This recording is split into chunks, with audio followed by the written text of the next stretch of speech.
కలియుగంలో జరిగే కొన్ని ఘోరమైన విషయాల గురించి శ్రీకృష్ణుడు ముందే చెప్పాడు అని మీకు తెలుసా? అవేమిటో చెప్తాను వినండి.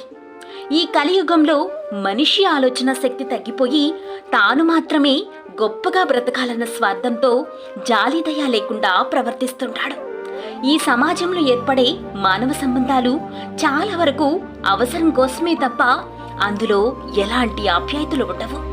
డబ్బున్నవాడు ఎంతటి దుర్మార్గుడైనా నెత్తిన పెట్టుకునే ఈ మనుషులు మంచితనానికి, తెలివితేటలకి అస్సలు విలువివ్వరు. పైగా వారిని తక్కువగా చూస్తుంటారు.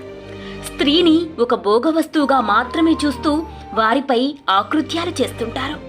ఒకప్పుడు అన్నం కోసం కష్టపడిన ఈ మనుషులు లేనివారికి దానమివ్వకుండా గొప్పలకి పోయి వృధా చేస్తుంటారు. పెద్దల్ని గౌరవించకపోవటం, తల్లిదండ్రులను పట్టించుకోకపోవటం అనేవి రోజు రోజుకి పెరిగిపోతూ ఉంటాయి. మనుషులు నీటిని కలుషితం చేస్తూ, ప్రకృతిని నాశనం చేస్తూ వారి కష్టాలను వారే కొని తెచ్చుకుంటారు అని చెప్పాడు. శ్రీకృష్ణుడు చెప్పిన ఈ భవిష్యవాణి నిజమో కాదో కింద కామెంట్ చేయండి. ఈ వీడియో కనుక మీకు నచ్చినట్లయితే జై శ్రీకృష్ణ అని కామెంట్ చేసి, లైక్ చేసి, సబ్స్క్రైబ్ చేసుకోండి.